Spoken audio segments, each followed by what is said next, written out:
কালকে রাতে ঘুমোতে একটু দেরি হয়ে গিয়েছিল। জায়গা চেঞ্জ হলে দেখবে চট করে ঘুম আসতেও চায় না। সকালে উঠেই একেবারে স্নান টান সেরে নিয়েছি, তারপর নিচে গেলাম। জলখাবারে আজকে মুড়ি খেলাম, কালকে রাতের একটু চানা পনির ছিল, তো ওইটা দিয়েই মাখিয়ে খেয়ে নিলাম। পাপা আর বর তো বাজারে গেছে, ওরা ফিরলো। এই যে তালশাঁস নিয়ে এসেছে, আমার ভীষণ পছন্দের।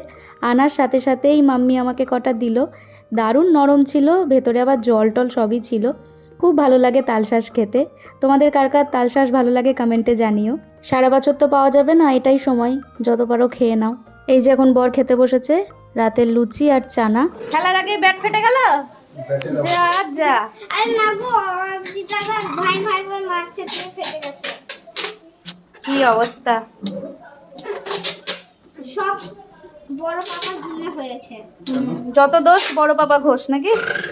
হ্যাঁ, ওদের এই আড়ি এই ভাব, সারা দিন দুজনের পাগলামি চলছে। যেমন বড় পাপা তেমন তার ভাইপো, দুটোই সমান। কত রঙ্গ যে করবে, খেলতে খেলতে ঘেমে যাচ্ছে, তাও শান্তি পাচ্ছে না। এদিকে আমি শুরু করে দিয়েছি রান্নাবান্নার জোগাড়। রোববার তো এমনিতেই ছুটির দিন, তাড়াহুড়ো করে রান্না চাপানোর কোনো চাপ নেই। বাজারও দেরি করেই আসলো, 10টার সময় আসলো। তারপর আস্তে আস্তে শুরু করলাম। আর যাকে বলেই দিয়েছিলাম যে তোমাকে কিচ্ছু করতে হবে না, এ বেলাটা আমিই করে নিচ্ছি। কালকে এসে আর রান্নাঘরে ঢুকিনি, তো আজকে ভাবলাম আমিই করি রান্নাটা।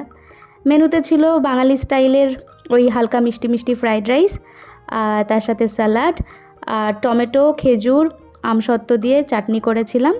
আর ছিল মাটন, যেরকম আলু দিয়ে ঝোল ওই রকমই করেছিলাম। বাড়িতে মাটন হলে সবাই পাতলা ঝোলটাই প্রেফার করে, আমাদের বাড়িতেও তাই। আর আজকে মাংস বাড়ার দায়িত্ব নিয়েছে আমার বর। এই যে বাটিতে বাটিতে সুন্দর করে বেড়ে দিয়েছে। আর এদিকে সীমা ফ্রাইড রাইসটা বাড়ছে। সবারই খিদে পেয়ে গেছে, স্নান টান করে সবাই চলে এসেছে। দুটোর মধ্যে আমরা বসেই গিয়েছিলাম খেতে। এই যে ওপর নিচ মিলিয়ে যে যেখানে পেরেছি বসে গেছি, একসাথে খাওয়া নিয়ে কথা।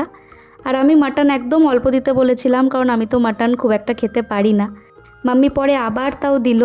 যাই হোক, সবাই খুব তৃপ্তি করে খেয়েছে, খেয়ে সবারই ভালো লেগেছে, এটা দেখেই আমি খুশি। খাওয়ার পরে খেলাম একদম ঠান্ডা ঠান্ডা দই। এই যে মাম্মি দই বাড়ছে, কাদির দই আমার অল টাইম ফেভারিট। এই যে খেয়ে দিয়ে সব ছোটো দাওয়ারের ঘরে ঢুকে পড়েছি এসির হাওয়া খেতে। লম্বা একটা ঘুমও দিয়েছিলাম। সন্ধেবেলায় আদিবাবু পড়াশোনা করে তারপরে ওপরে এলো। সকাল থেকেই বলছিল যে মণিমা তোমার সাথে বসে ছবি আঁকবো। ছবি আঁকতে তো খুব একটা ভালো পারি না, ওই টুকটাক সিনারি আঁকতে পারি। তো বললাম ঠিক আছে চল, অনেক দিন আঁকাও হয়নি, তো একসাথে বসে আঁকি।